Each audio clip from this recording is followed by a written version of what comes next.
By the way, si Pulong Duterte hinahamon ng hair follicle test si Bongbong. Hinahamon si John Vic Rimulya ng hair follicle test. Hanggang ngayon di pa nagsasalita si John Vic. Hoy John Vic, kaya ka nagpapasikat ha kasi babawiin na ni Benhar Abalos Jr. Yung posisyon mo na DILG, wala ka daw nagagawa diyan, puros ka lang kabaklaan ha. Magandang araw ba na tayo. Ito na naman ang pinaka-paborito fake news peddler sa vlog ng YouTube, Boss D, at your service. Kamusta naman ang buhay-buhay? Panibagong araw, panibagong kwentuhan na naman. At pasasakitin na naman natin ang mga ulo at ay balong-balunan puso, isip at kaluluwa ng lahat ng mga banal na aso, santong kabayo. Lahat ng mga bobo, inutil, tanga, ogag, bobo. Lahat ng mga kupal, animal, visit, pabigat, walang silbi, switik, salot, putok sa buho, hindot, palaman, sinto, baliw, abnoy, sabog, batak, bangag, adik, pusyar, kawatan, korakot, magnanakaw, miyembro ng kuratong bariling sa gobyerno, mga kidnap or ransom group dyan sa palasyo, mga mandarambong, mang-uumit, mga mandurugas, nangungupit, mga kampon ng kadiliman, mga impakto, maligno, masasamang espiritu, mga kapatid ng demonyo, Satanas, Judas, Barabas, Hestas. Kamusta naman? Kamusta mga bossing ang inyong Father's Day? Happy Father's Day sa lahat ng mga tatay sa buong mundo. O, lalong-lalo na yung mga tatay na masipag, tatay na talagang nagpupunyagi sa araw-araw, tatay na hindi tumatalikod sa kanilang mga tungkulin, responsibilidad sa kanilang mga mahal sa buhay. O, at wag natin batiin ng Happy Father's Day ang walang kwentang ama ng bayang Pilipinas ngayon na si Bongbong Marcos. Ang ama ng di umanong adik na pamilya, sabi ni Amy yan. Hindi tayo may sabi niya. O, sa lahat ng mga tatay dyan, Luzon, Visayas, Mindanao, syempre mga tatay na lumayo sa kanilang mga magulang tuloy. Lumayo sa kanilang mahal sa buhay, mga nasa abroad para mapag-aaral ang kanilang mga anak. Yung mga lumayo sa kanilang mga asawa at hindi nang bababae sa ibang bansa. Happy Father's Day sa inyo. Yung mga talagang isinakripisyo ang kanilang mga buhay, sarili, sa pansariling kapakanan, pansariling kaligayahan para lang maitaguyod ang kanilang mga mahal sa buhay, mga magulang, kapatid, mga anak, asawa, hindi mga asawa, masama yung mga asawa. Dapat isa lang ang asawa ha. Yung mga dyan, yung mga tatay dyan na tumatakbo sa kanila, tumatalikod sa kanilang mga responsibilidad. O, hindi natin dapat binabating mga yan, mga sweetik yan. Ang gagaling. Oo, baon ng baon. Sa loob ng sa loob. Sa loob ng sa loob. Tapos kapag nakareceive ng tawag ng alas 3 ng madaling araw, biglang ibablock na. Oo, sa kanyang cellphone, social media. Magaling lang pag nanliligaw. Magaling lang kapag nanunuyo. Pero kapag nakuha na ang gusto, baril ng baril. Hindi nag-iingat. Tapos nung nakabuo na, wala na, hindi mo na mahagilap. Bait-bait, nangako ng langit at lupa. Nung lumutang na ang kanilang pinaghirapan, ayon, biglang biglang lalayo na yan. Ang masaklap, maghahanap na naman ng ibang butas yan na susok-sokan. Wag natin batiin ng Happy Father's Day si Erwin Tulfo dahil walang kwentang tatay yan. Sa dami ba naman ng mga babae, lahat inanakan ng hayop na yan. Pati si Rapi Tulfo, wag natin batiin ng Happy Father's Day yan. Balita ko nagkaroon daw yan ng mga binibigyan ng mga tip. Binibigyan ng mga tip ha, ng mga kalaguyo niya. Huwag natin batiin yan. Nag-asawa ng mukhang manok, nag-asawa ng pangit, nagkaanak ng mga swangit, mga balyena. Ayan, tapos naghahanap ng batang-bata, di umano.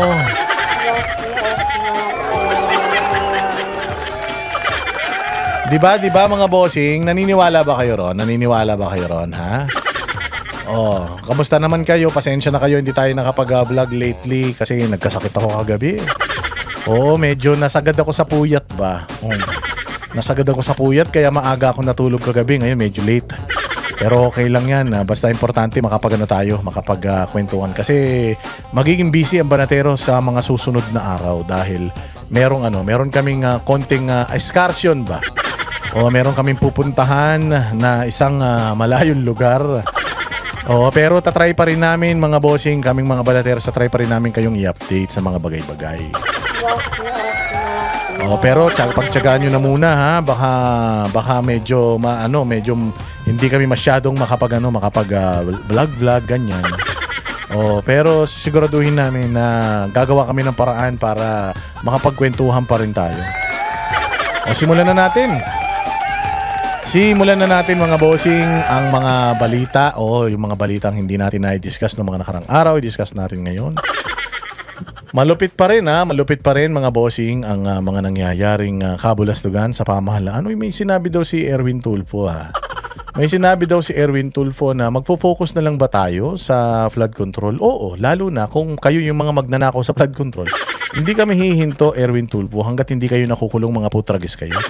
Kung takin mo, sabihin ba naman niya mga bossing na marami daw problema ang bayang Pilipinas at hindi lang daw tayo nakafocus sa flood control? Mga gago pala kayo Kita mo kung gaano katarantado yan si Erwin Tulfo para hindi niya itapik o hindi na niya ba't ka pa hineras? Ba't ka pa itinalaga bilang Blue Ribbon Committee Chairman? Kung hindi mo na iimbestigahan yung flood control. Kasi tinanong siya yung flood control ba, magpapatawag ka ba? Ipapatawag mo ba yung 18 Marines? Sabi niya, pare-parehas na naman yung sinasabi. Ba't mo pa ipapatawag? Tapos hanggang sa nung nakaraan, sinabi niya na marami daw mga issues na dapat naharapin. Hindi lang daw tayo nakafocus sa flood control. Tarantado ka ba? Yun nga ang gusto naming malaman kung kanino napunta at kung sino-sino. Yung mga totoong nagnakaw sa pera ng taong bayan. Alak, tinapay ka naman, Erwin Tulfo. Halatang halata ka naman na magnanakaw ka Halatang halata naman na magnanakaw kayong grupo ng Gatchalian Black dyan sa Senado Halatang halata na talagang sunod-sunuran kayo sa Malacanang. Dahil alam nyo talaga pagka yan, pinakinggan yung mga issues na yan at pinatawag natin lahat ng mga pangalan na lumabas dyan sa mga testimonya ng 18 Marines, lalong-lalo na yung mga CCTV footages kapag sinumpi na natin yung mga lugar kung saan sinabi nila na nagbigay sila sa'yo, nagbigay sila kay Tililing, nagbigay sila sa kuya mo. Tangina na sigurado mabibisto kayo Iyon ang problema natin mga bossing. Kaya naman nila talaga inagaw yung Senado para hindi matuloy yung flood control project yung ating pag-aaral, pag-iimbestiga dyan sa flood control scandal na yan. Yun lang naman talaga yung dahilan. The reason why ginulo yung Senado, it's because ayaw talaga nilang pag-usapan itong flood control scandal na ito. 'Di ba? Bumaba na yan siya sa kanyang posisyon. Ibinigay niya na yan kay Kiko Pangilinan. Si Kiko Pangilinan, alam man natin taho yung utak niyan. Hindi talaga niyan kayang mag-preside ng mga ganong klaseng katitindi na mga investigasyon dahil mabibisto din ilan din yung mga kasakasama nila na lumulutang diyan. At saka bobo man talaga ng abogado yan. So hindi niya kaya yun at hindi kaya ng bayag niya. Hindi kaya ng konsensya niya yung mga malulupit na mga bagsakan diyan sa pwedeng maimbestigahan, pwedeng mga lumabas na mga pangalan diyan sa diyan sa hearing na yan. Ngayon, binalik ulit kay Tulfo. Nag-step down na si Tulfo pero ibinalik sa kanya. Ba't ibinalik sa kanya? Kasi nga, sabi ko nga sa inyo, tatlo yung bobo na yan. Tatlo yung bobo na yan sa Senado. Sino yan? Si Erwin Tulfo, si Rapi Tulfo, at saka yan si Win Gatchalian. Yung ibang mga kasamahan yan, magugulang na yan. Ayaw nilang masira yung kanilang pangalan kasi ano ba talaga ang instruction sa Gatchalian Black? Ang instruction sa Gatchalian Black, yung flood control scandal, hindi na talaga yan ma-discuss, hindi na yan matakel, hindi na yan matuloy. Kasi nga, alam nila na kapag yan, talagang tinuloy mo yan at nakatutok ang taong bayan, maraming lalabas na mga pangalan dyan at karamihan nasa hanay nila.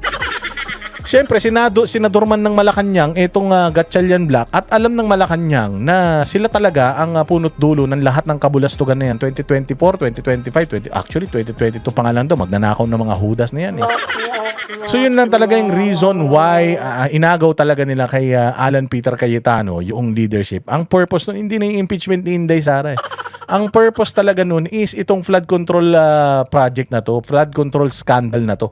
Yun na talaga yan. Kasi nga, yung kay Inday Sara, mga bossing, kung hindi man ma-impeach Inday Sara ngayon, dadayain nila yan sa eleksyon. Pipilitin nila, gagawin nila lahat para madaya. Nakita nyo naman, di ba? Si Garcia daw, nakatanggap din ng malay-malitang pera. So alam natin, mandurugas sa mga to. Hindi lang magnanakaw ang mga to, mandurugas pa sa eleksyon tong mga to. Kaya yung kay Inday Sara, ano na yan, hindi na nila masyadong iniisip yan. Ang iniisip na lang talaga nila ngayon is itong flood control scandal. Mabura ito sa mga isipan natin. Idemanda lahat ng mga nagsasalita rito in the hopes na sana ay tumahimik ang mga tao. Or in the hopes na tumahimik ang mga nagsasalita sa gobyerno. Yun man lang talaga ang kanilang plano rito mga bossing. Kaya tsaka yun sinasabi ko yung kay Inday Sara. Oh, 'di ba pinipilit nilang bawasan yung numero ng mga senador para bumaba yung numbers ng boto para sa conviction. Huwag kayong mag-alala doon. Hopeless case na yung impeachment ni Inday Sara. Bakit? Mga bossing, habang bumababa, kung halimbawa from 16 naging 15, naging 14, habang bumababa yan, bumababa din yung numero ng boboto kay Inday Sara para sa ma-acquit siya. O kasi 'di ba dati, kailangan mo lang ng siyam mga bossing na boto para hindi ma-convict si Inday Sara. O ilan ba ang nasa grupo ni ngayon? Nasa grupo ni Cayetano ngayon. Ang nasa grupo ni Cayetano ngayon, at least kung wala si Senator Bato, ang nasa grupo niya ngayon siyam eksakto. So kung mabawasan yan, gawin nilang 15 yung votes to convict, magiging 8 na lang yung votes to acquit. At sinasabi naman natin na hindi naman lahat ng nandiyan sa Gatchalian Block ay boboto pabor sa impeachment ni VP Sara. Hindi yan lahat boboto pabor sa impeachment ni VP Sara. So, kung magnuno, at least 10. Tapos na boxing. Ilan ba ang re-electionist sa mga nasa Gatchalian Block? Tapos dito nga sa grupo ni Alan Peter Cayetano, lahat 'yan, sigurado ako, lahat 'yan boboto pabor na hindi impeach si VP Sara. So, wala na 'yan. Kaya nga itong mga taga-Congress, gumagawa na sila, suicidal na sila. Gumagawa na sila ng lahat ng mga makakaya nila, kaipalan nila, nag-iingay sila para kahit papaano palabasin na si Inday Sara ay talagang ayaw humarap. Mga gago pala kayo Hindi ba nagharapan yung mga yan sa Kongreso, binalasubas nga daw si Luistro dahil anak ng tinapay, kabobo-bobo. Paano mananalo yan sa impeachment? Tatanga-tanga. Ngayon, gigil na gigil sila kasi hindi nagpipresenta ng depensa itong grupo ni Inday Sara. Strategy yun Pag sinabi nila kung ano yung depensa nila, di napaghandaan nyo sila. Magkita-kita na lang kayo sa impeachment, sa impeachment trial. Yan naman, kita nyo, di ba? Executive, yung pre-trial conference. Executive, ibig sabihin, hindi yan pinalabas ng public. Bakit? Kasi nga, lalabas doon sa pre-trial briefing na wala talagang ebidensya itong mga tarantadong mga congressman na ito. Mantakin mo, nasa Senado na yung impeachment trial. Tapos ang gusto ni Leila de Lima ay makapagsubpina pa rin sila ng mga dagdag na ebidensya. Mga gago pala kayo. Magsusubpina kayo ng mga dagdag na ebidensya, ang subpina para lang sa investigasyon yan. So dapat ang magsusubpina niyan Senado, which is the impeachment court, kung kailangan pang makumbinsi ng mga senador na kulang yung inyong mga ebidensya na nandiyan dyan. Pero hindi na pwede na kayo bilang prosecution yung maghahanap pa rin ng mga pwedeng idagdag sa kaso ni Inday Sara. Dapat ready na yan. Ready na yan pagdating dyan kasi napagbotohan nyo na yan ng sufficient informant substance yan. Kung di ba kayo mga tanga? So gigil na gigil sila kasi wala daw si Inday Sara doon sa pre-trial briefing. Gago ba kayo? Iusapang abogado yan Pre-trial briefing darating si Inday Sara pagka kung kailangan na siyang umatin at may kailangan nang itanong sa kanya. Pero yung mga ganyan, usapang mga abogado pa lang yan, mga bobo talaga kayo. Tanga-tanga talaga itong mga to. Sinasabi lang kasi nila, gusto nilang palabasin na si Inday Sara ayaw humarap. Sabi bloodbath, pero ayaw naman humarap. Part ng strategy na yan. Kaya nga, nahinto pansamantala yung tapang at malasakit. Diba? May show si Banat Bay, si Boss Dada, at saka si Inday Sara. Yung ibalik ang tapang at malasakit, tandaan ninyo. Supposedly, linggo-linggo yun na makakasama natin si Inday Sara. Pero malamang, pag nanalo na siya bilang presidente, baka dun na matuloy yan. Pero sa ngayon kasi, nag-iingat na si Inday Sara sa mga pwedeng itanong sa kanya. Alam nyo naman, kapag Manatero sa nagtanong, talagang malulupit yan. So, ang gagawin ngayon, si Inday Sara, baka mamaya matanong namin ng alanganin, tapos makasagot siya ng alanganin, tapos gamitin netong mga demonyo sa Kongreso yung mga isasagot niya. So, part ng kanyang pag-iingat at paghahanda sa kanyang kaso diyan sa Senado bilang impeachment court, kalmado lang muna siya. Hindi muna siya nagsasalita, hindi muna siya nagpapa-interview kasi kahit naman magpa-interview siya, negative 30 naman si Kahit naman hindi pala siya magpa-interview at hindi siya sumagot, negative 13 pa rin naman si Bongbong. Hindi nyo na maloloko taong bayan. Diyos mio. Wala na. So, pag ikaw na-connect ka kay Bongbong Marcos, sigurado ko, mawawala na yung reputasyon mo at mawawala na yung prinsipyo mo. O kaya nga katulad nito ni Erwin Tulfo na 1 taon pa lang na senador pero pagkayabang-yabang na. Kaya siya nilagay dyan kasi siya ang pinakamakapal ang muka. Siya ang pinakamakapal ang muka. Siya ang pinakakupal. Tapos si Rapi Tulfo, isa pa yan. Kaya nga silang tatlo nagsasalita. Si Ping Lacson, di naman marunong makipag-away yan. Bakla yan eh. Tapos ito si Win Gatchalian, nilagay dyan dahil bobo din. So, kaya nilang paikot-ikutin itong tatlo na to. Pagdating ng panahon, nabisto ng taong bayan na talaga, naging sukdulan na yung galit ng taong bayan. Sino ngayon ang babalikan ng taong bayan? Etong tatlo na to, yung dalawang magkapatid na Manyakis, at saka si Win Gatchalian na walang utak. Ganun na mangyayari dyan. So, si Lacson, si Tito Soto at yung ibang mga senador na mga matatagal na, tuwan-tuwa kasi hindi sila masyadong bubugbugin ng taong bayan. Ang bubugbugin ng taong bayan, yung tatlong tanga na yan, yung tatlong itlog. Dalawang magkapatid na Tulfo na ulul at saka isang Win Gatchalian na walang utak. Ganun na mangyayari dyan, mga bossing. So, klaro tayo na yung impeachment Inday Sara, wag nyo na masyadong pansinin yan. Wala na mangyayari dyan, tapos na yan, done deal na yan. Ang dapat natin bantayan is yung election sa 2028 kung dadayain ba ito si Inday Sara. Pero hindi nila pwedeng dayain si Inday Sara kung decisive yung or malaki yung margin ng boto niya versus yung tatakbong bobo. Sino man tatakbo na yan? Si Risa na yan. Kasi kung ako si Leni Robredo, hindi na ako tatakbo. Bakit? Tatakbo ko. Unang-una, natalo na nga ako nung nakaraan, tapos matatalo na naman ako kay Inday Sara. Tapos ang masaklap niyan, ang mag-i-endorso pa sa akin, magnanakaw pa. So wag na, dito na lang ako sa Bicol. Kung ako rin kay Leni Robredo, dyan ka na lang sa Bicol. Hindi kayo mananalo kay Inday Sara. Kahit anong gawin ninyo, hindi kayo mananalo kay Inday Sara. Ito nga si Rizon Tiveros, dyan pa lang kay Pia Cayetano, hindi na nanalo eh. Puro kabobohan na eh. Hindi ba? So ganyan yan mga bossing. Dito lang talaga yung nakafocus sa flood control. Kaya talagang papatayin na nila yan. Abangan ninyo, wala nang susunod na hearing yan. Kaya nga, napaka-importante nung nakaraan na naganap na pagsasalita ng 18 Marines. At least narinig natin lahat at nakita natin kung papaano itong mga gago na ito ay sa kanila, yung mataranta sila ba? Lumabas sila sa kanilang mga lungga at nakita talaga kung sino talaga may kasalanan dito. Magkakaroon pa ng mga susunod na paglalahad. Yung mga 18 Marines, may 4, so meron pang 10 nalalabas. Abangan natin yan kung sino yung mga pangalan na nandiyan dyan, ha.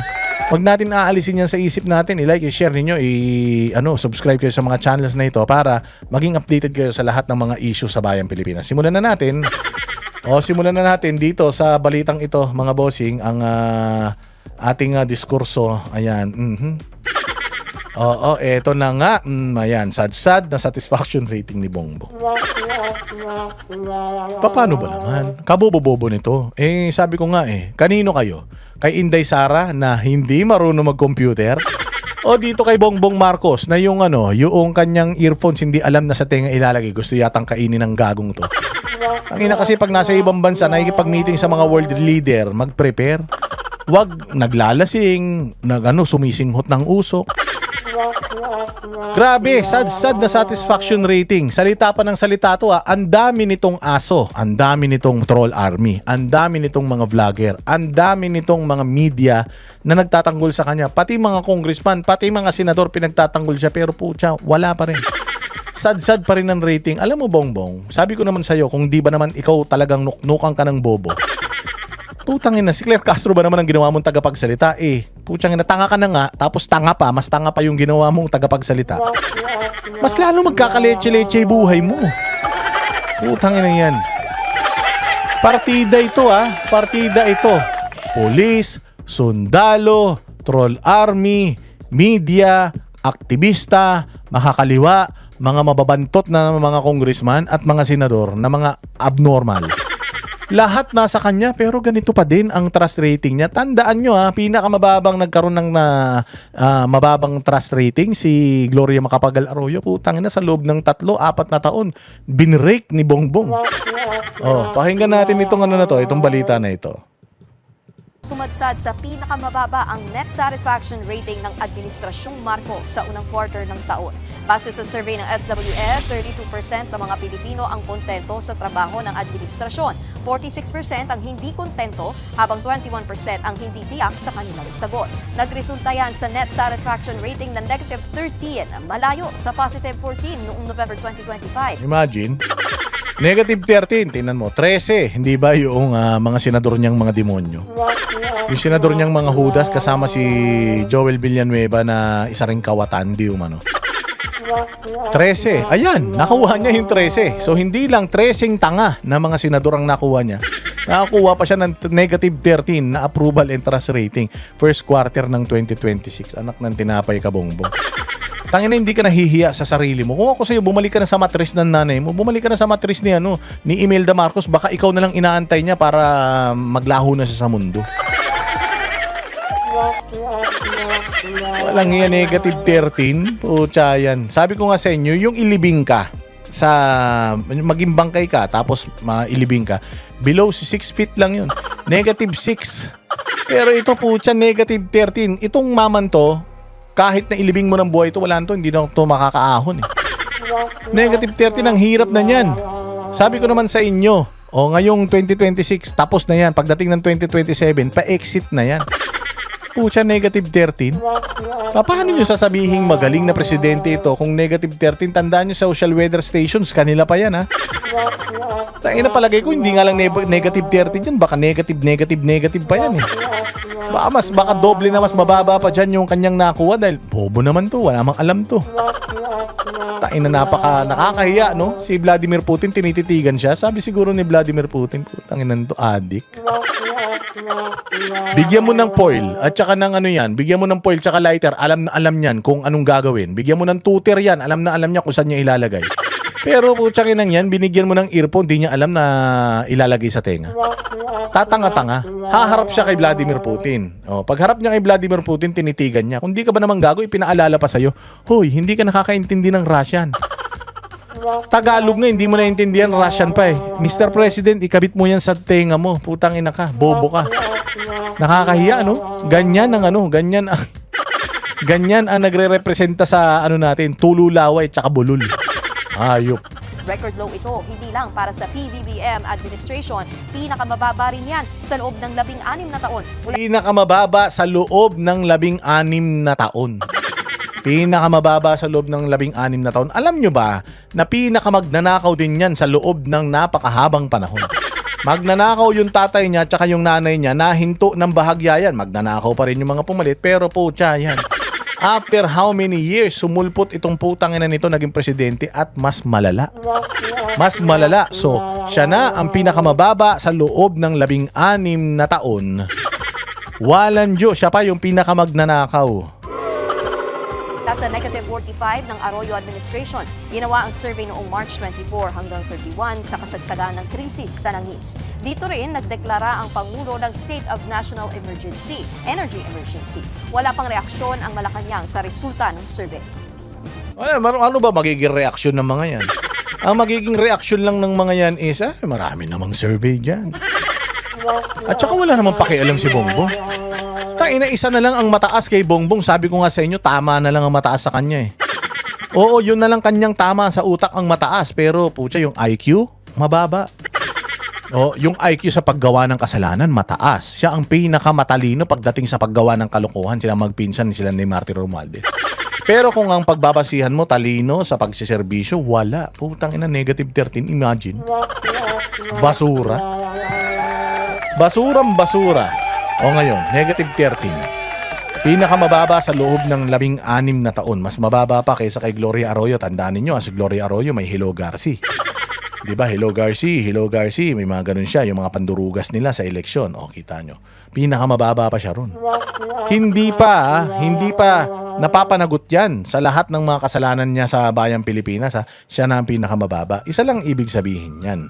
Hindi effective si Claire Castro, hindi effective yung pakikipag-partner niya sa mga komunista, hindi effective yung pakikipag-partner niya sa mga makakaliwa, hindi effective mga bossing yung pakikipag-partnership niya at pagmamanipulate niya sa Congress and sa Senate. Hindi yun. Hindi yun nakatulong sa kanya, bagkos yun pa nga ang reason kung bakit etong ulol na ito. Etong ulol na ito, alam mo niya. Talagang below 13. Walang hiya na yan. Dito naman tayo. Pag-usapan na rin natin tong impeachment ni VP Sara. Total nandito na tayo. May umugong na balitang dinomina raw ng defense team ang mga House prosecutors sa pre-trial conference para sa impeachment trial ni Vice President Sara. Dinomina na ang ng mga abogado ni Inday Sara. Yung prosecution, tangina naman. Sino naman kasi yung prosecution team? Yung Batang Zamora, yung kapatid ng mayor diyan sa San Juan. Putsang inang yan. Pangit na, tanga pa. Sino pa? Si Chel Jokno na walang naniniwala sa kanya. Na kahit na anong gawin niyang pagtumbling, hindi na nanalo sa senador yan. Nanalo na lang yan bilang party list representative. Dahil kung tatakbo mismo yan sa distrito nila bilang congressman, sigurado hindi rin mananalo yan. Paano ka maniniwala sa ganyan? Pagsisipilyo na nga lang, di niya pa magawa. Sino pa? Si Leila de Lima. Diyos ko po, prosecution team, Leila de Lima. Ilang taon na hinawakan niya yung Commission on Human Rights, yung Department of Justice, naging senador pa ang putragis. Kahit isa, wala man lang naikaso kay Pangulong Duterte, yung kanyang pag-iimbestiga dyan sa Davao Death Squad. Halos isang dekada niyang hinawakan niyang mga posisyon na yan. Pero wala siyang nakita sa kanyang pag-iimbestiga, wala siyang nakita na pananagutan ni Pangulong Duterte. Nabisto nga siya. Nagdemanda ka ba? Hindi naman pala eh. Sino pa? Si Kokey, anak ng Tokwa yan, Si Kokey na kurakot, si Kokey na tinanggal sa pwesto dahil kawatan, di umano. Sino pa? Sino pa ang mga abogado? Si Luistro. Si Luistro na mukhang pugita. Inang tao na yan, kahit bagong ligo, parang ang baho-baho. Kembot pa ng kembot, akala mo naman bagay sa kanya. Sa lahat ng mayaman, yan ang pinakapangit na nakita kong mayaman. Hindi, sakay ko sa inyo. Sobrang dami na ng pera mo. Tapos magnanakaw ka pa sa gobyerno katulad ka ni Kimbo. Tingnan mo si Kimbo. Sa sobrang sama ng ugali, kahit anong ilagay niya sa mukha niya, lagyan mo ng diamante yung mga mata niya, mukha pa rin siyang kamukha pa rin niya yung Undin sa Shake, Rattle and Roll. Ang papangit, di ba? Oo, tingnan mo si Kimbo, ang dami nang nilagay sa katawan niya, pangit pa rin. Magnanakaw na yan pero putsang ina, pangit pa rin. Eto si Luistro, ganun din. Ang dami nyo ng pera, Diyos mio naman. With all the science, sa sobrang pangit ng ugali nyo, hindi na mapaganda ng mga dermatologists at saka ng mga esthetician. Yung mga pagmumukha ninyo dahil sobrang pangit ng mga ugali nyo. Ayop na yan. Sino yung mga abogado ni Inday Sara? Fortune, Narbasa. Ganyan kauhusay yung kanyang mga abogado tapos nakaalalay pa yung mga karpyo. Paano na? Dinurog daw sila doon sa pre-trial briefing, kaya nga daw si Kapunan na putsang nang yan, may regla daw siya. Paano magkakaregla yung walang matris? Anak ng toklay yan ginulpi daw sila doon. Ayaw umamin ni Redon. Sabi ni Redon, walang nangyaring ganun kung walang nangyaring ganun bakit hindi nyo ini-live? Habang nang abang yung tao, sabi ninyo, laging nag-aabang yung mga tao pagdating sa impeachment ni VP Sara. Tapos pre-trial briefing, walang live stream. Kaya walang live stream yan, Kaya walang mga live stream yan kasi nga wala man kayo ebidensya. Baka doon pa lang sa pre-trial brief, putang ina, matapos na yung kaso na yan. Ang bubobo noong mga congressman na mga alam naman natin na kaya naman yan pinai-impeach Inday Sara ng mga yan dahil mga paldo yan So ibig sabihin, walang walang katuturan kung ano man yung hawak nila. Sinong magiging mo? Sino magiging testigo mo dyan sa impeachment? Si Trillanes na putya sa tagal ng panahon. Ikinakalat niya yung fake news na yan. Kung kailan pa naging si Bongbong ang presidente, doon lang pinaniwalaan yan. Sino pa si Madriaga? Ay, Diyos mio. Pero maganda yan. Sabi nga nila, ay sige, sana nga. Sabi nga ng grupo ni Inday Sara, ay sana nga si Trillanes lumabas na. Sana nga lumabas si Madriaga para masaya. Duterte. Pero hindi raw yan totoo ayon sa isang mambabatas. Nasa frontline ng balitang yan, si JC Cosico. The ayes have it. Senator Sherwin Gatchalian is declared Senate President of the Republic of the Philippines. Kasabay ng pagkakahalal kay Senator Sherwin Gatchalian bilang Senate President sa isang special session nitong June 17, dapat na raw umusad at hindi na madelay pa ang impeachment trial ni Vice President Sara Duterte. Yan na iginiit ni Tingog Party List Representative Jude Asig. O tayo, yung kawatan, no? Yung kanang kamay ng kawatan na si Martin Romualdez tsaka si Yeda Romualdez, oh. Pucha, busog na busog pa rin, no? Sa isang pahayag, umaas ang mambabatas na uusad na ang impeachment process ngayon. Wala na yung impeachment nyo. Oh, pucha hoy, Boy Pig Grolak. Wala na yung impeachment nyo. Habang ibinababa ninyo yung numero ng pwedeng mag-convict sa kanya, bumababa din yung numero ng hindi magko-convict sa kanya. Kung sa botohan, sa Senate President, hirap na hirap kayong magkaroon ng 13.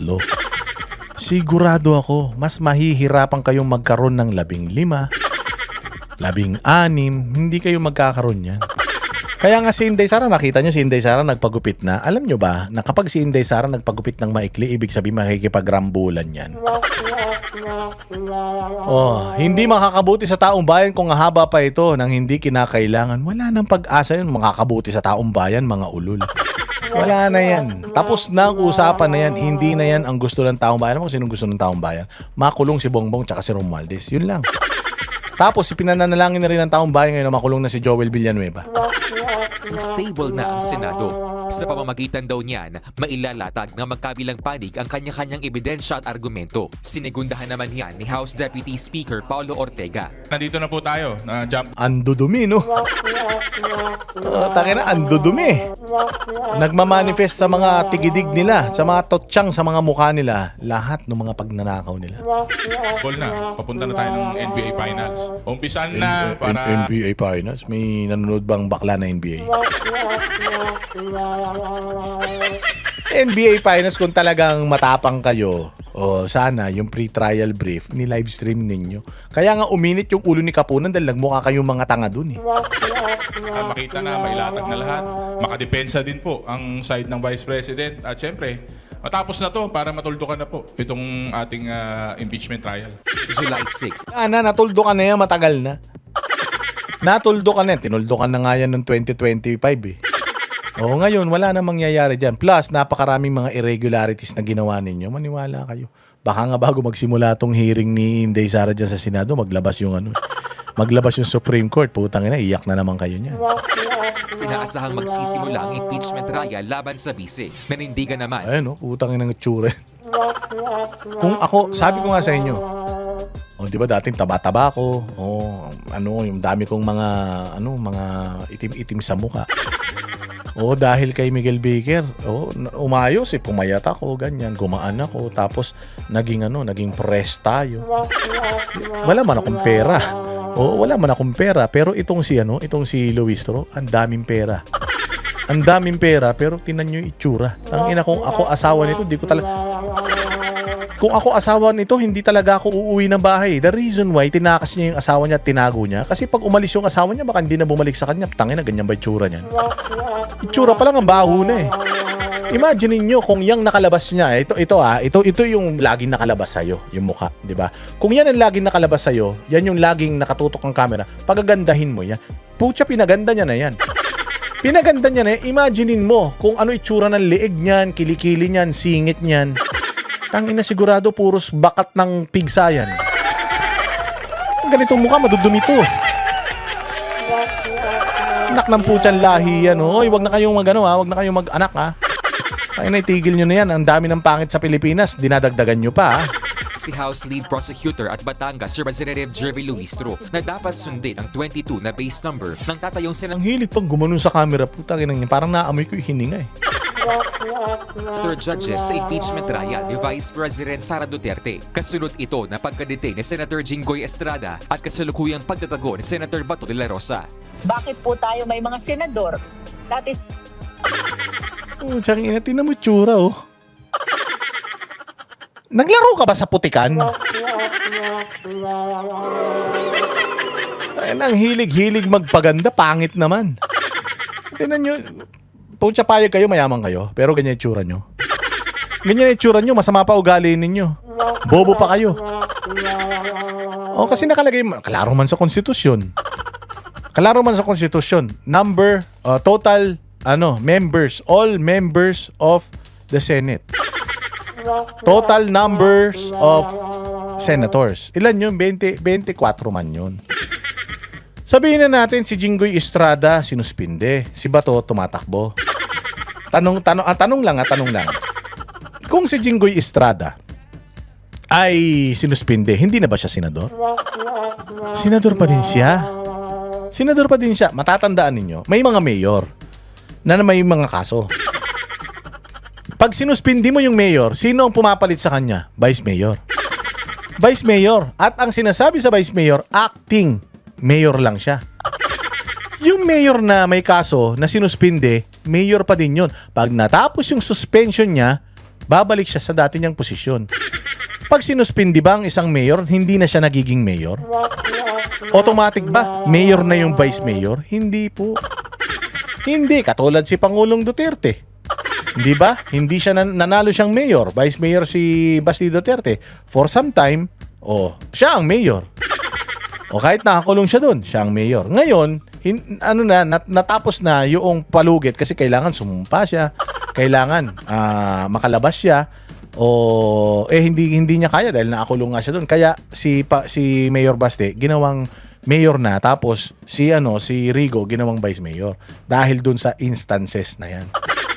Hindi ibig sabihin na sinuspindi ka, tinatanggal na yung titulo mo bilang mayor o bilang senador. So basically, technically, si Bato de la Rosa at saka si Jinggoy, senador pa din man sila. Kahit magkulong ka pa ng 3 pa. At suspindihin din ng ombudsman o suspindihin ng Sandigan Bayan ng mga yan. Maniwala kayo sa hindi, senador pa din sila dahil pagkatapos ng kanilang mga suspension, pagkatapos ng kanilang mga hearing, senador pa din sila. At ang presumption of innocence, mga bossing, a person is innocent until proven guilty. Ibig sabihin, pagka meron kang kaso of moral turpitude, di ba? Ibig sabihin, pwede ka nang ma-disqualify bilang isang senador. Pagka convicted ka, convicted na ba si Jinggoy? Convicted na ba si Bato? So basically, 24 pa din ang numero ng mga senador natin. Yung sinasabi ninyo na Cuenca versus Ewan, quorum yun. Para po yun sa quorum. Naiintindihan ninyo? Iba po ang quorum sa impeachment proceeding. Hindi po magkapareho yun. So kung nakalagay sa articles of impeachment, mali pala. Ang nakalagay sa impeachment rules, all of its members, ibig sabihin 24 yun unless namatay, na expulsion is not hindi po ibig sabihin ng suspension expulsion na yun, hindi po. Hindi po ibig sabihin na suspended ka, expelled ka na, hindi po, senador ka pa din. Dead, expelled or nag-resign.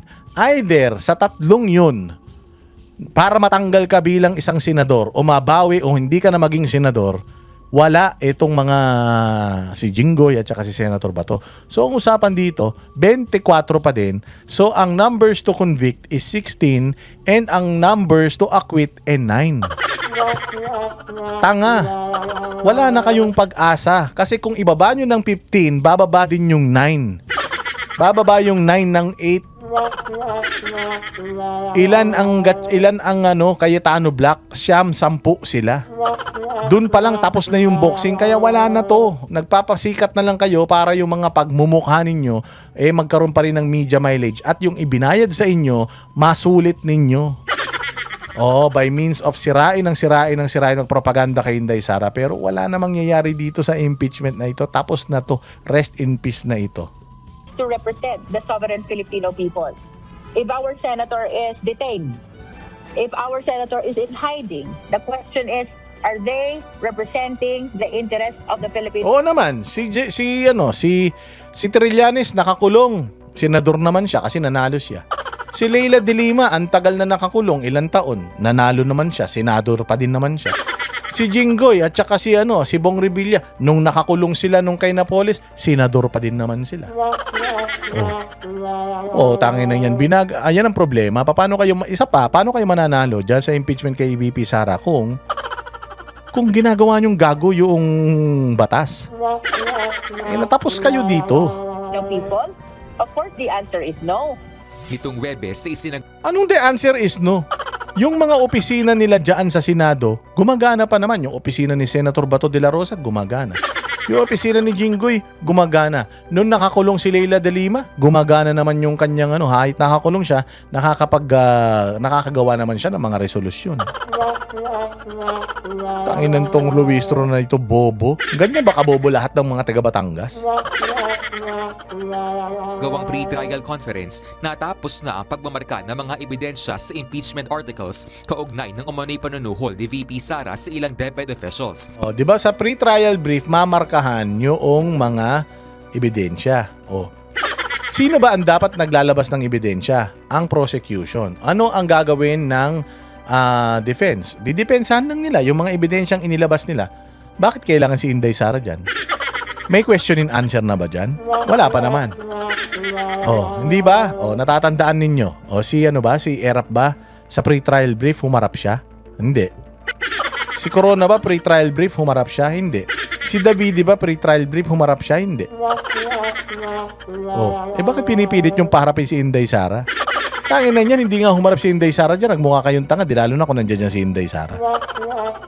Pati na sa pagbabanta umano nito kina Pangulong Bongbong Marcos, First Lady Liza Marcos at dating House Speaker Martin Romualdez. Dito umugong ang usapin na nilamon umano ng defense team ni VP Sara si House Lead Prosecutor at Batangas Representative Jervy Luistro. Pero pinabula lalamunin talaga yan, Jervy Luistro, kasi bobo Bobo, mantakin mo, sinasabi niyan kung ikaw may kaso, kung ikaw nakakulong, kung ikaw nagtatago, hindi ka na senador. Wala naman yun dun sa 3 listahan para matanggal ka na senador. Bobo! Ananian ni Congressman at House Prosecutor Terry Ridon. Hindi rin daw totoong hindi handa ang prosecution sa mga argumento ng defense team. Parang di mangyayari yun. Kaya ang tanong mo namin doon sa nagpakalat ho na nga Huwag naman masyadong malapit, Ridon. Putang na, nagulat naman ako. Mantakin mo yung butas ng ilong mo, mas malaki pa kaysa sa labi mo.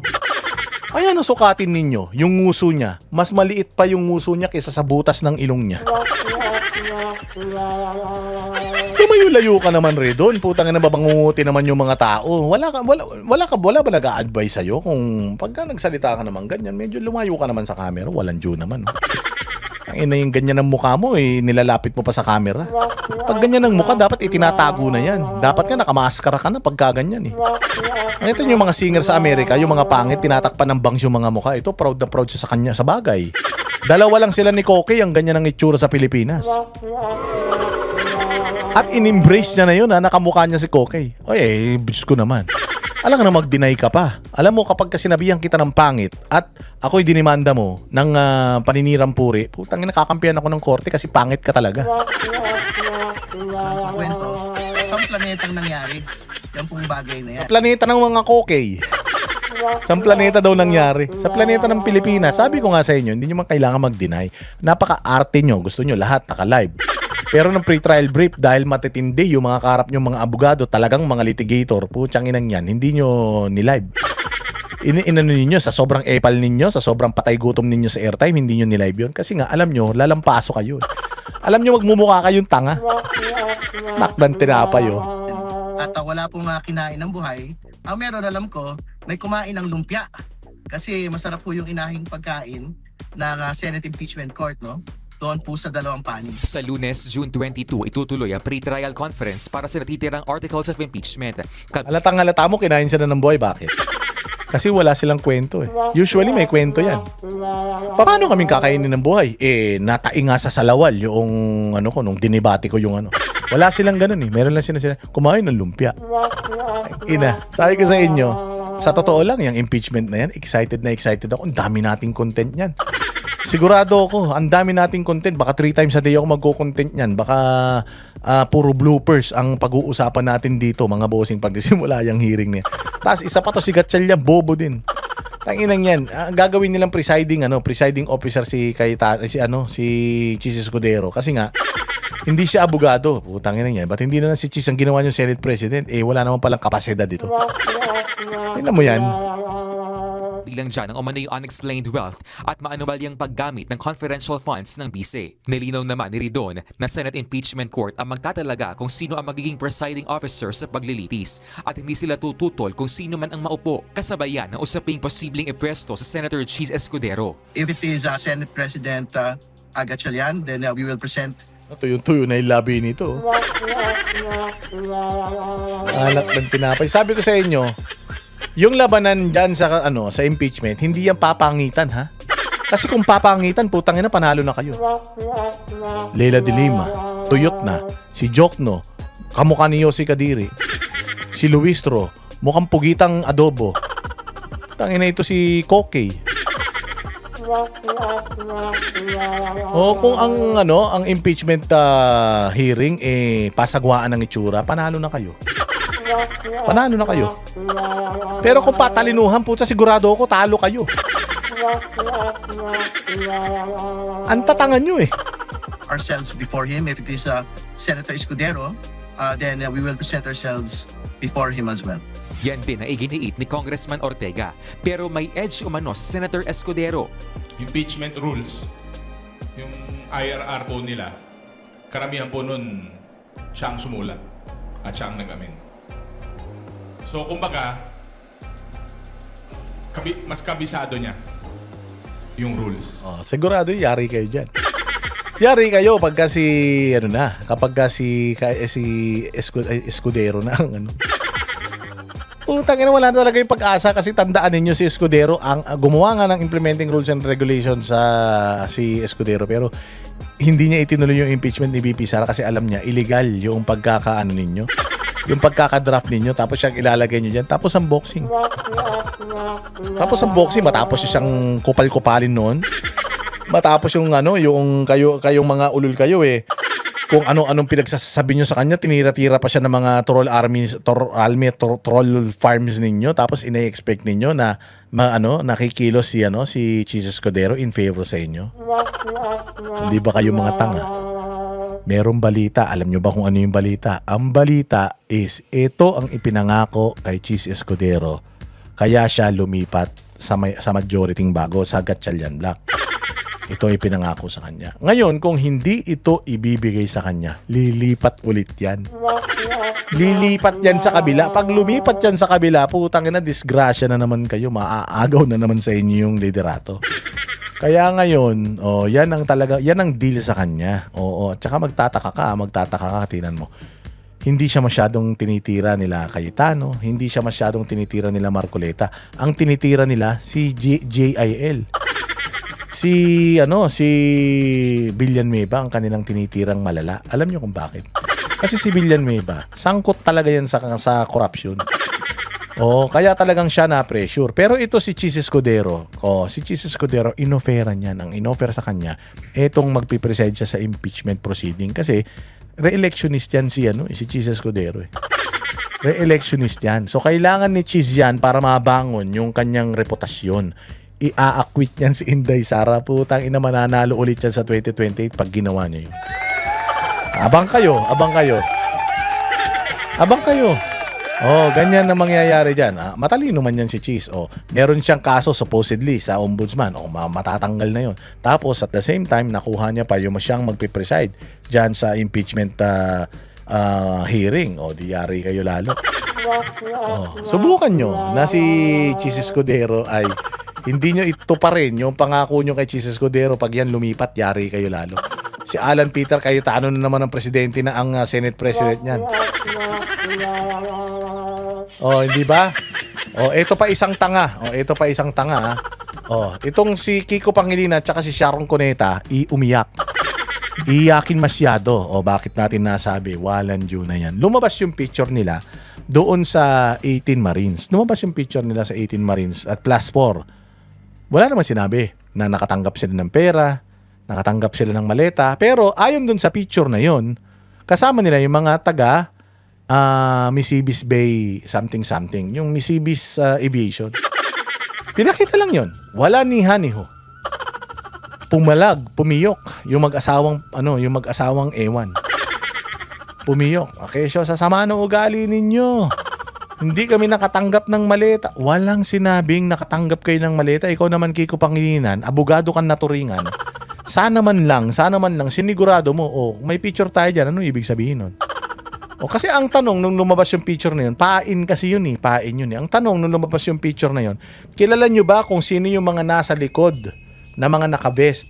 Di ba sabi nung mga 18 Marines at saka yung 4 na bago.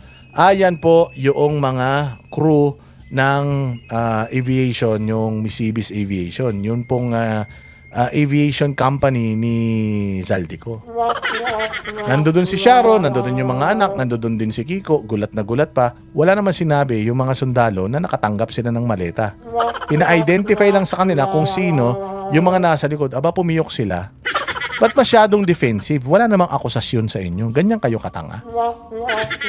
Pakinggan natin to. Nilinaw ni Atty. Levito Baligod na hindi inakusahan ng 18 bagmen si Senator Kiko Pangilinan na tumanggap ng maleta ng kickback. Kaugnayan ng flood control kickback scheme. Ayan, di ba? Tinanong lang sila, sino yung mga nasa likuran, yung mga naka-green. Ang sabi nila, ayan po, mga crew po yan ng Misibis Aviation. Yan po yung kanilang uniform. Bagamat gulat na gulat, ito si Kiko dyan, wala namang sinabi na dyan po, nakatanggap po sila ng pera, nakakatanggap po sila ng maleta. Walang ganun. Pinakita lang yan para i-identify yung mga lalaki sa likod na mga nakaberde na mga tsaleko. Bakit kayo nagagalit? Ano yan? Saan nauhuli ang isda? Sa bunganga. Wala namang sinabi, pero ayan na. Inililihis ka agad yung sarili. Kung magdidemanda ka, Kiko Pangilinan, kasi didemanda daw niya yung 18 Marines eh. Anong ididemanda mo sa kanila? Na pinakita nila yung picture mo diyan sa kanilang mga testimonya, yung kanilang paglalahad ng mga transactionist nila. Wala naman silang sinabi tungkol sa iyo. So ganyan kakatanga na abogado. Nilabas kasi nila yung pangalan ko dun eh. Inilabas nila yung mukha ko dun eh. Bakit? Hindi ba kayo lumalabas araw-araw sa TV? Di ba lagi naman kayo lumalabas sa TV araw-araw? Mga patay gutom kayo sa airtime? Sa dito pa lang, nakita mo na talaga na bukod sa bobo, bukod sa walang utak, pa-victim, tapos in denial, wala namang binibintang sa kanila. Tandaan sa kanilang press conference, ipinakita ng ex-bagman ang ilang larawan ni Pangilinan at ng kanyang pamilya. Sa isang pahayag, sinabi ni Baligod na totoong walang komento ang mga bagmen sa picture. Nagmukha raw defensive ang kampo ni Pangilinan dahil sa reaksyon niya at mga taga-suporta. Una nang sinabi ni Pangilinan na puro pasaring at palabas ang akusasyon laban sa kanya. Nagbabala rin siya na wala nga akusasyon sa'yo kung di ka ba naman bobo eh. Tanga ka ba, Kiko? Hindi ka nakakagwapuan, di ka pa katalinuhan ha? Walang sinabi tungkol sa inyo. Kayo tong react ng react. Yung asawa mo baka naglumuha pa ng dugo yan. Hindi sinabing magnanakaw kayo. Pero kung dinidepensahan ninyo yung pagiging magnanakaw ninyo, baka magnanakaw kayo. Pero walang sinabi. Walang sinabing ganun. Hindi naman tayo maniniwala si Sharon Cuneta magnanakaw. Nagdrama pa siya. Nandito ako ngayon, nagtitaping ako. Ang tanda ko na nagtatrabaho pa ako. Di wag ka magtrabaho. Kasalanan pa namin yan. Mananagot ang mga nagsasangkot sa kanya sa flood control scam. Mga kapatid, Sinangkot ka ba sa flood control scam? Hindi ka naman sinangkot, walang yaka.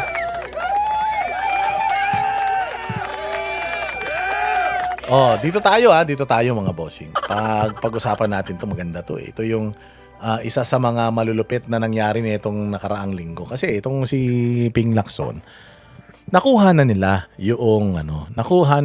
yung Senate leadership. Pero hindi pa rin sila humihinto sa pagbanat dito kay Cayetano. Tapos gigil sila kay Cayetano. Na siya ay nagfe-Facebook Live, naglalabas siya ng mga kung ano-ano. So kung ano-ano ang kanilang akusasyon dito, nagpapalit-palit lang naman daw si Lacson, si Lacson, si Tulfo, yung dalawang Tulfo naman niya, kasi nagpapalit-palit lang daw sa kanya. Akala siguro nila, kaya nila ito si Alan Peter Cayetano, Diyos ko po. Akala nila kaya nila si Alan Peter Cayetano pabagsakin. Ang problema, si Alan Peter Cayetano, nakita ng taong bayan kung gaano niya pinaglaban yung independent na Senado. Ngayon, may hangover pa yung tao sa kanya. Ibig sabihin, gustong-gusto pa ng tao siyang panoorin. Bakit? Kasi nga, ibinibisto ni Alan Peter Cayetano yung mga katarantaduhan ng kabilang senador, mga kabilang senador. Si Alan Peter Cayetano, sarcastic man lang yan. Hindi naman niya nagdi-direct to the point. Pero dahil hindi siya tinitigilan, noong tatlo, inilalabas niya na unti-unti yung mga kabulastugan nitong tatlo. Eto nakakatawa. Akala nila siguro kaya nilang paanuin si Cayetano. Nung nagsalita si Cayetano ito, pagkatapos nitong salita niya, anong sabi ni Tito Soto? Siguro ito na yung panahon kung saan dapat hindi na natin siniseryoso yung mga sinasabi niya. Bakit? Kasi nga, unti-unti lalabas na yung mga baho nila. Inilabas niya dito yung baho ni Erwin Tulfo. Inilabas din niya dito yung baho ni Ping Lacson. Hindi ba? Sabi ni Win Gatchalian, gusto niyang maging maayos ang mga senador, pero binabanatan niya si Alan Peter Cayetano. Bakit? Ano bang ginawa ni Alan Peter Cayetano sa inyo kung bakit parang gigil na gigil kayo sa kanya? Naagaw man lang niya yung Senate presidency, inagaw niyo rin naman. Nung kay Mig Zubiri, inagaw ni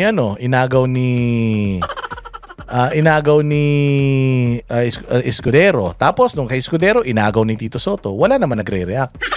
Nung naagaw ni Alan Peter Cayetano, bakit kayo react na react? Kasi alam nila, mga bossing, alam nila na hindi nila kontrolado si Cayetano. At alam nyo ba, dyan sa Senado, si Cayetano yung isa sa mga pinakainis na inis sila. Kasi hindi siya plastic, hindi nakikipag-plastikan to sa kanila. Trabaho lang talaga siya. At saka, kakanain ka nito. Magaling sa wordplay ito. Nanonood siguro ng vlog ni Boss Dada ito. Kaya ang galing mamburaot nito. Pakinggan nyo yung sasabihin niya rito. Talagang, sabi ko nga sa inyo, si Ping Lacson.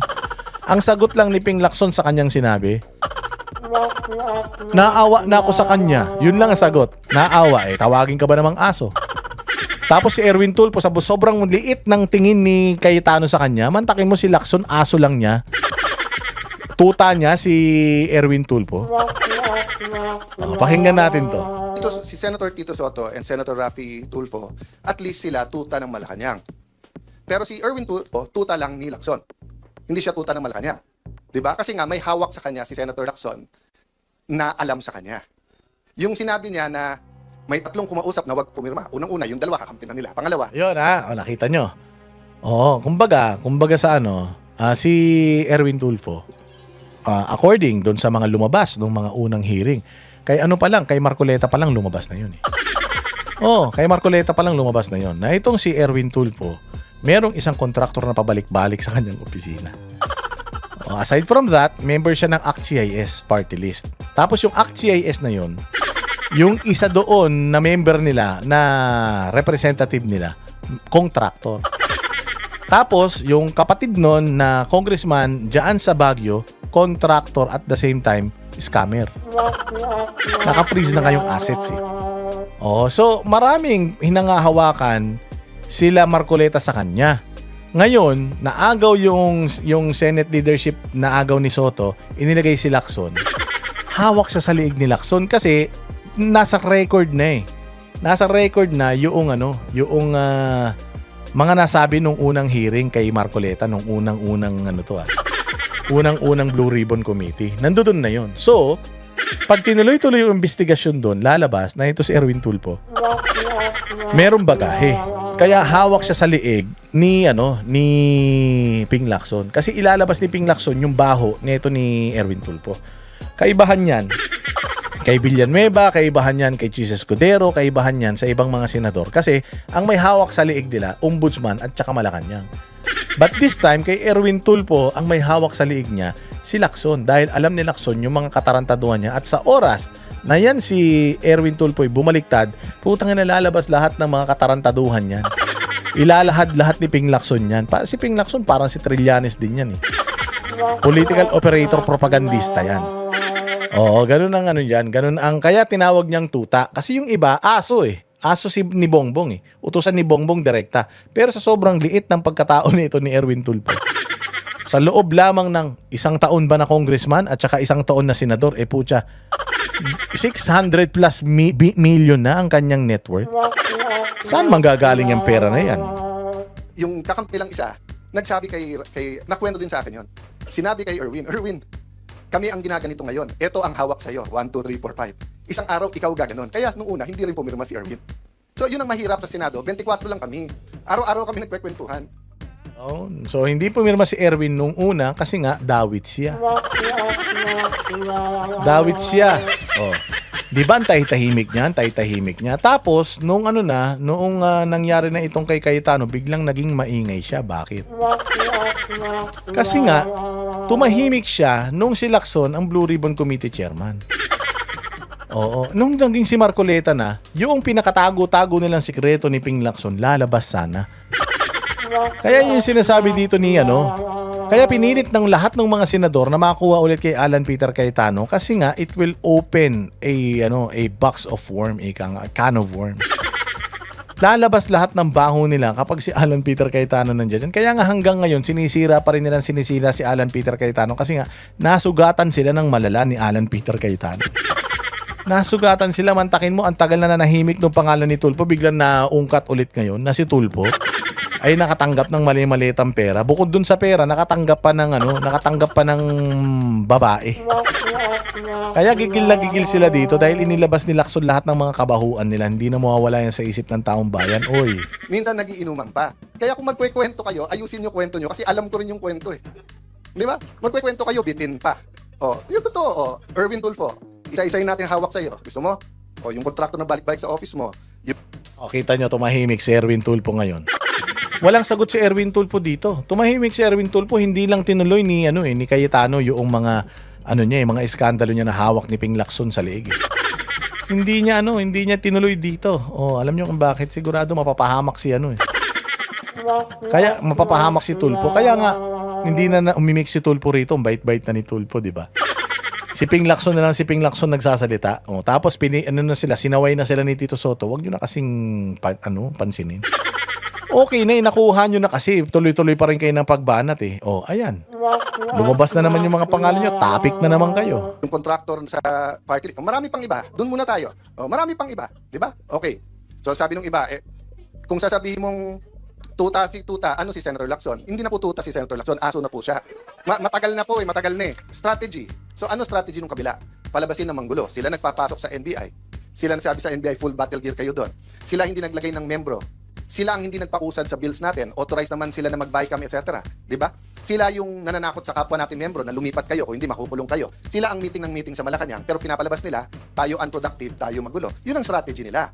Ba't tayo papasok sa strategy? In one sense, kailangan mo sagutin yung issue. So like yesterday, pinaalala sa akin nung ating comms, stick to the issue tayo, which is truth. Diba? Na hindi tapos ang laban. Pero ayoko rin naman isipin ng tao, winaldas ko 700 million. Nisin ko, may discretionary fund na pwedeng kunin ng Senate President. Maraming previous Senate Presidents, tens or hundreds of millions kinuha. Nisin ko, hindi ako kumuha doon. Tapos sasabihin nila, 700 million, ginastos ko.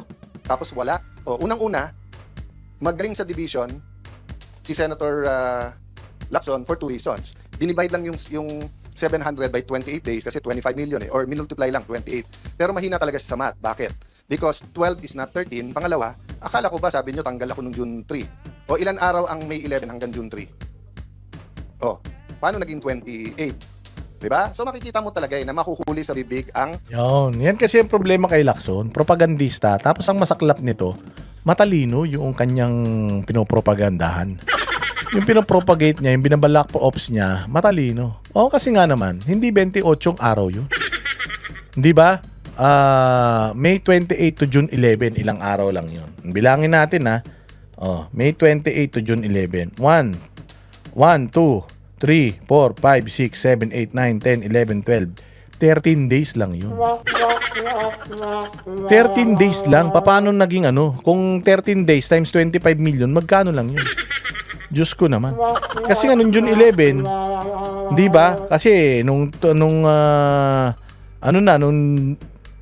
June 11, kinuha na nila Kinuha na nila sa quorum hindi ba yung yung Senate presidency. So 13 araw lang yun, hindi yung 28 araw. So dito mo talaga makikita si Ping Lacson, fake news peddler talaga.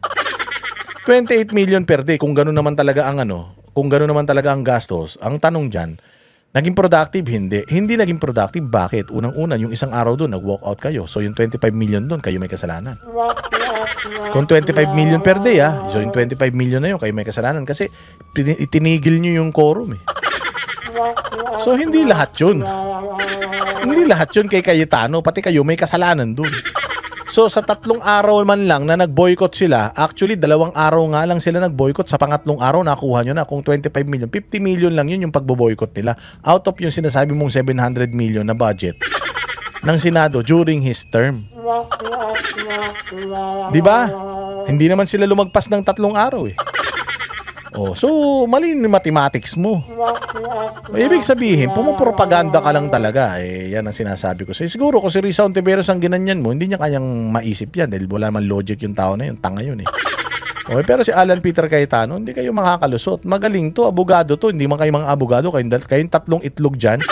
2 tulpo naman Nyakis at saka ikaw Ping Lacson. Hindi naman kayo mga abogado. So, hindi nyo kaya ito si Cayetano. Isda. Pero bakit nga nanggugulo na magugulo si Senator Lacson? So on one hand, stick tayo to the issue.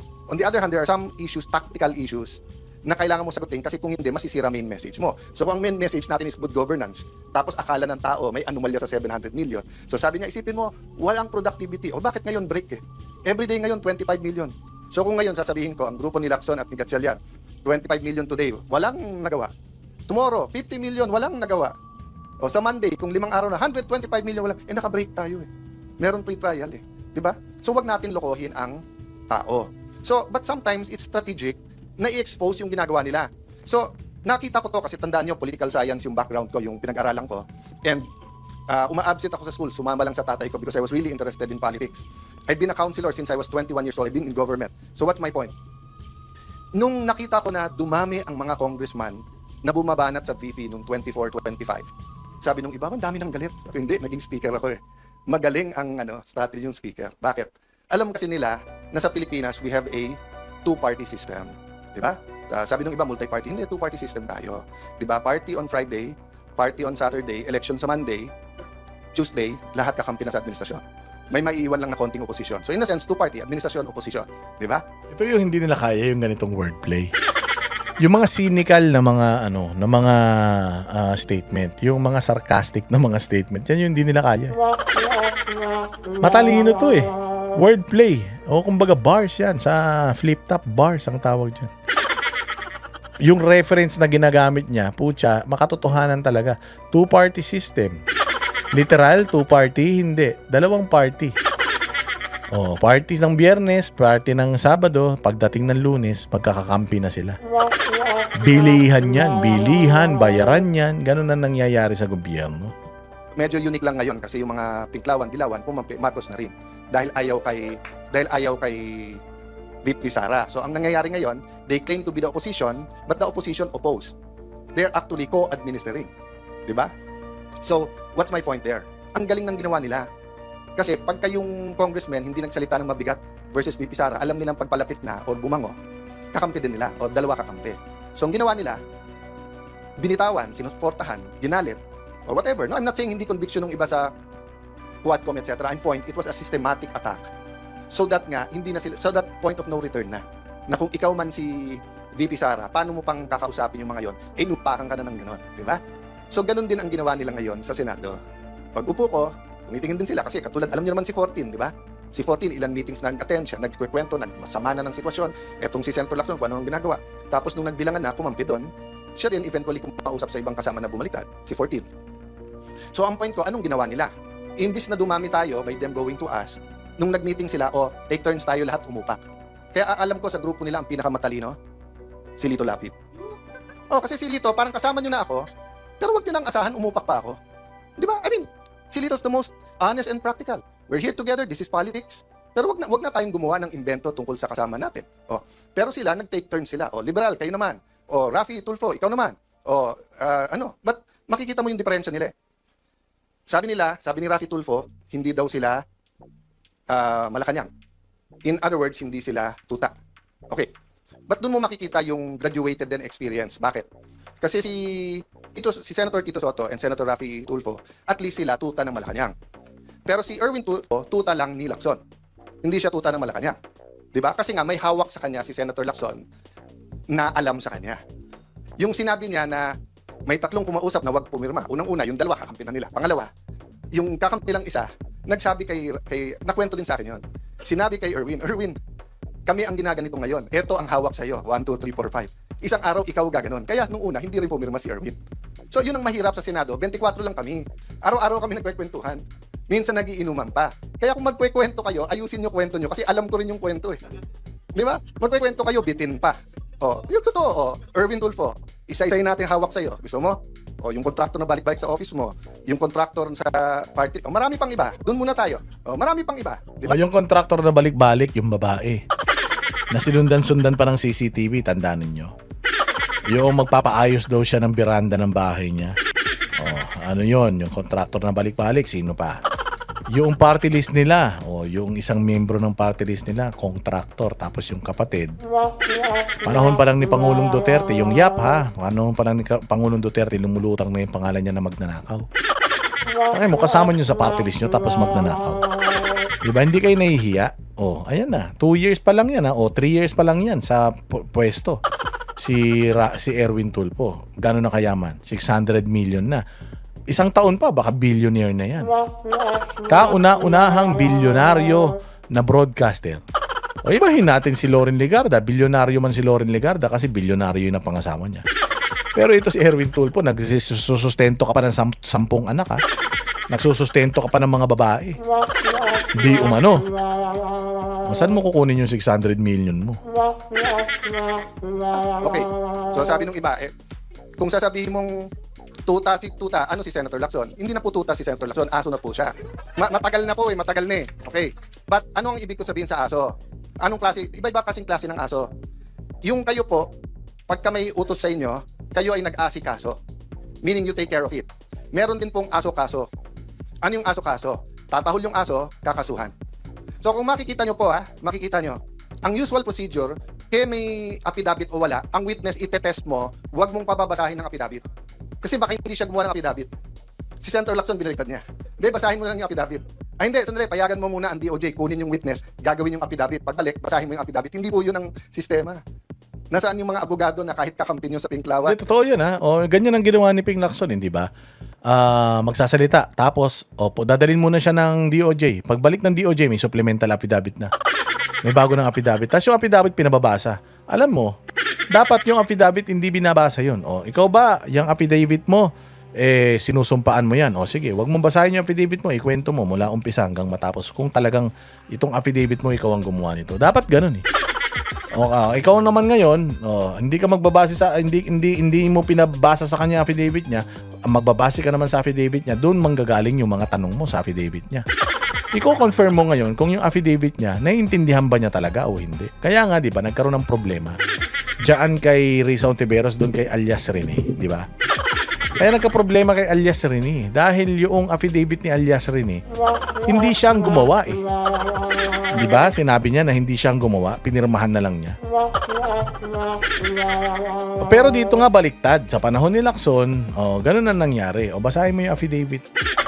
Basahin mo. Tapos ang matindi nito, magsasalita na po ako kung ano yung nalalaman mo. Sige, bago ka magsalita, isasama ka muna ni Boying Rimulya sa DOJ, gagawin niyo muna yung script. Obvious naman ang ginawa ni Ping Lacson na yan eh. Yung mga dean ng law school, nakita nyo rin yan eh. Noon time na yun, hindi pa panahon magsalita. Kasi akala natin, tama yung pupuntahan. Hindi. It's selective justice and some of it's not justice. Yung iba doon invento. That's why naiintindihan ko yung sakit ng isa. Nasabi niya, inosente ako pa kakasuhan, plunder pa. Diba? So I won't go there because I don't wanna talk about that now. And pasensya na po kayo. Minsan pa kasi sa putikan yung away, so mapuputikan ka talaga, babato ka rin sa putik. But that doesn't mean as Christians, mag-iimbento tayo. We will use money, we will use PR, we will use etc. Diba? So pasensya na po kayo kung minsan, kailangan kong sagutin. Tactical yon. But going back to the strategic, ano ba ang ating trabaho ngayon? To reveal the truth. The truth about the problem in healthcare.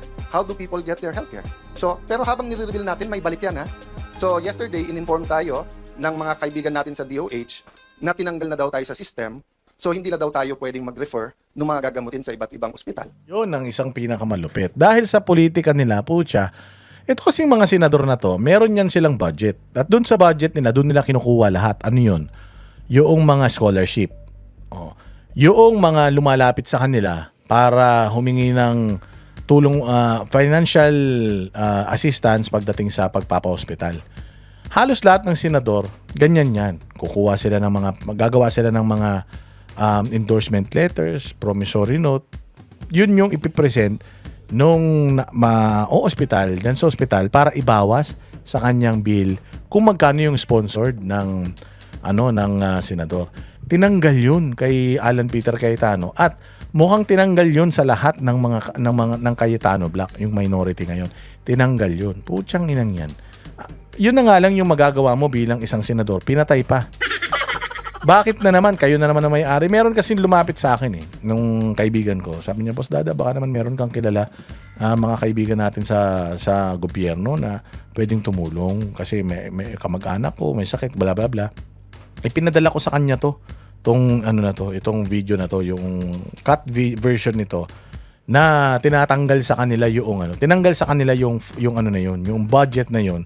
Hindi na sila binibigyan ng budget para doon sa mga humihingi ng financial assistance para sa mga nagpapa-hospital at mga nasa hospital. Imagine, tainang yun dahil lang sa galit yung kay Cayetano, yung mga natutulungan ni Cayetano, hindi niya na pwedeng tulungan dahil tinanggalan niyo siya ng kapangyarihan na yun.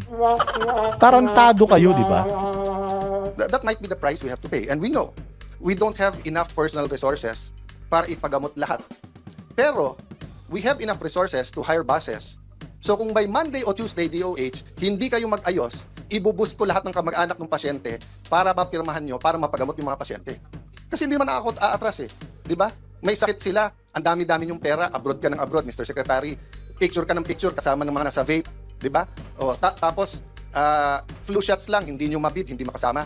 Tapos just because ang tingin mo, wala na ako ngayon sa paningin ng Malacanang, tatanggalin mo yung privilege namin. Oh, Senator Lacson, sir, sabi mo, hindi pwedeng gamitin ang AIX, hindi pwedeng gamitin ang TUPAD, hindi pwedeng gamitin ang MAIP sa politika, at hindi dapat nag-iipitan. Oh, sir, nagsusumbong ako sa iyo. Kung hindi ako magsumbong sa iyo, magsusumbong ako sa Tulfo. Oh, pero, hindi kay Erwin at hindi kay Rafi. Doon ako kay Ben magsusumbong kasi si Ben walang kontrata sa gobyerno 'Di ba? Walang tinatago walang 'di ba? I'm not close to Mon Tulfo. I'm one of his punching bags even during the time of Duterte time. Pero si Mon wala rin kontrata sa gobyerno pag alam ko. So I respect him. Even if he's not in favor of what I'm doing, kahit tinitira niya ako. I also respect Ben, nakikita-kita ko, 'di ba? Pero si Erwin at si Rafi, paano ko rerespetuhin? Di ba? Alam ko kung sino kayo, anong ginagawa nyo, alam ko kung anong hawak sa inyo. Tapos aaraw-arawin nyo ako Ayan, babae pa more. Alam niyo yan na baka nga hanggang nyo sa Senado, dadala kayo ng babae. Ayusin nyo. Hindi kayo bulletproof. Yung bulletproof, baka naman sabihin nyo naman, babarilin. Hindi, bulletproof, figure of speech yun. Ibig sabihin, hindi kayo espesyal. Pag inilabas ni Cayetano lahat ng mga ninyo, mantakin mo kada live ni Cayetano, daan-daan libo nanonood, Diyos ko po. Kahit na milyon-milyon ang inyong mga follower. Kaya naman kayo pina-follow ng mga yan dahil humihingi ng pera sa inyo mga yan. Pero yung pina-follow ba kayo dahil believe sa inyo? Dahil alam nila na mga matitino kayong tao, hindi. Sa media. Magdebate tayo, sabihin nyo yung topic. Yung debate ng katotohanan, debate ng flood control, debate ng contractor, di ba? Huwag tayo magdebate ng kung ano-anong gusto nyong topic na nililihis nyo lang sa mga nangyayari.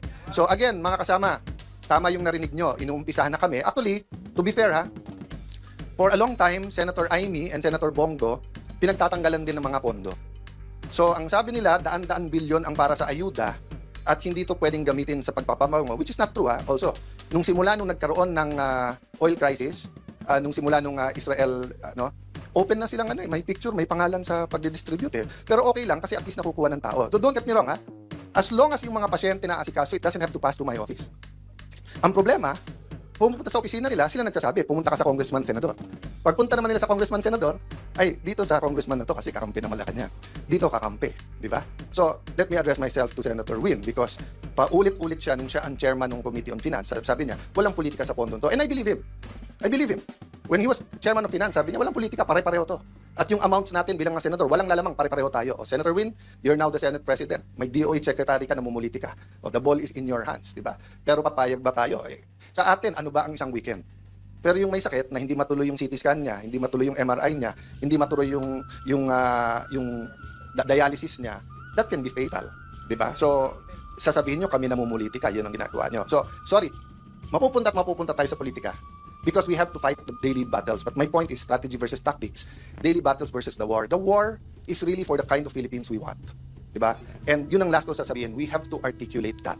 We have to articulate. So yung mga men and women of God na nandito ngayon na you will be speaking on those topics, pasensya na po kayo kung napunta ako sa daily battles. But that's what we're facing. And iba-iba tayo ng trabaho. May taga-fast, may taga-pray, may taga-encourage, may taga-luto, may taga-linis, di ba? So, we're all part of that giant puzzle that the Lord has put. But as long as we said, Lord, use me, Lord, send me, I think we'll be okay. So, sa lahat na nagpre-pray for us, lahat ng nagtatrabaho for us, guys, kayo yung inner core. So, don't lose faith. Some of you didn't sign up for this, but even if you didn't sign up for it, you had in your mind the kind of Philippines you want. So, di ba, yung balik tayo dun sa, na Lord, save mo ako. Pinadalang kita ng helicopter, di ba? So, in your mind, you probably had a different way. Di ba? So, kung tingin yung education yung problem, you're probably drafting a super good bill on education. Di ba? Or if you're talking about local government. Alam mo, dito ako bilib kay Tano eh. Kasi, spontaneous to. Spontaneous to. Lahat to nasa isip lang niya. Lahat to nasa puso niya. Lahat to, personal experience. At saka, personal knowledge ito. Erwin Tulfo kaya magsalita ng ganyang katagal? Si Rapi Tulfo kaya magsalita ng ganyang katagal? O kaya nila mang ad hominem pero saglit lang. Mangbuburaot lang yan, magbababoy lang yan, yun lang kaya nilang gawin. Kaya nila mag-articulate ng ganitong klase ng speech. Walang binabasa, walang guide, basta kung ano lang yung issue, dire-diretso lang. Si Ping Lacson, kaya niya to? Si Ping Lacson, magdi-deliver ng speech yan dyan sa plenaryo, binabasa din yan. Parang lalaking Ontiveros yan eh. Minsan nga babasahin na lang, mali pa yung pagkakabigkas eh. Diba? Hindi nila kaya ito. Even Win Gatchalian, hindi niya kayang magsalita ng ganito, mga bossing. Only Alan Peter Cayetano dyan sa Senado yung kayang magsalita ng ganito dire-diretso. Kaya nga, gigil na gigil sila pag nagfi-Facebook live ito si Alan Peter Cayetano kasi ang hahaba tapos tinatamaan niya lahat. Hindi kaya ng mga Tulfo yan. Kasi yung mga hindi naman magagaling yan eh. Kahit naman pag sila nasa radyo, pag sila nasa telebisyon, nagbabalita sila, hindi naman nila ginagawa yung mga balita nila. May mga taong gumagawa nun para sa kanila, tigabasa lang yung mga yan. So kapag yung mga yan, walang binabasa yan, basura yung mga yan. Oo. Si Rapi Tulfo, tanungin mo tungkol sa mga paligoy-ligoy. Hindi niya kayang mag-explain ng ganito. Ganito kalayo ang agwat ng utak ni Alan Peter Cayetano. Dito, unang-una, sa magkapatid na manyakis na mga Tulfo. Tapos dito kay Win Gatchalian na putsang ina. Parang mongoloid. Kung ano lang yung iutos mo, yun ang gagawin. Wala nang no buts, no ifs. Kung anong ipagawa mo sa kanya dahil patay gutom siya sa kapangyarihan, ayan. Pag in-interview mo, tatanungin mo, Sir, anong masasabi mo sa ganito, sa ganyan? Wala siyang sagot kasi wala man yung mga yun. Kaya man nanalo mga senador yan, hindi mo matatalino yan eh. Kaya nanalo senador yan kasi nga, medyo may pangalan na sila, medyo sikat na sila. Ito si Alan Peter Cayetano. May pangalan na, sikat na, galing sa magaling na angkan. Kita mo, lives up to the expectation. Abogado man yan. Mahaba lang talaga siya magpaliwanag, pero kung titingnan mo, napakamalaman. Kaya nga aabangan ninyo itong si Alan Peter Cayetano na magsasalita, maglilitanya, magla-live. Kasi nga, ang dami niyang inilalabas na mga pilit na tinatabunan netong mga ulaga, mga ogag na mga senador dyan sa Gatchalian Block, na mga aso ni Bongbong. Di ba? Kaya yan, hanggang dyan muna tayo. I hope na nagustuhan ninyo itong ating kwentuhan. Mabuhay kayo. Kung nagustuhan nyo to, i-like, share ninyo, subscribe kayo, at saka pakulay din rin kayo follow, subscribe, like, share, at lahat ng mga banatero, syempre lahat ng mga vloggers na nag-expose sa lahat ng mga katiwalian ng gobyerno, i-ano nyo yan lahat ilabas nyo yan lahat. By the way, si Pulong Duterte hinahamon ng hair follicle test si Bongbong. Hinahamon si John Vic Rimulya ng hair follicle test. Hanggang ngayon di pa nagsasalita si John Vic. Hoy John Vic, kaya ka nagpapasikat kasi babawiin na ni Benhar Abalos Jr. Yung posisyon mo na DILG, wala ka doon nagagawa dyan, puros ka lang kabaklaan abangan natin yan, mga susunod na galawan. Malamang sa malamang, kapag yan si John Vic tinanggal yan, babalimbing na naman yan. Yan pa namang magkapatid ng mga Rimulya na yan, pinaglihin yan sa prutas na balimbing.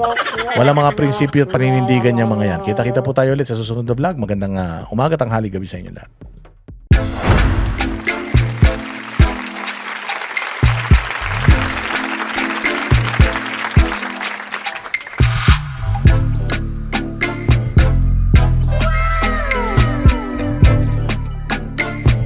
performance will start momentarily.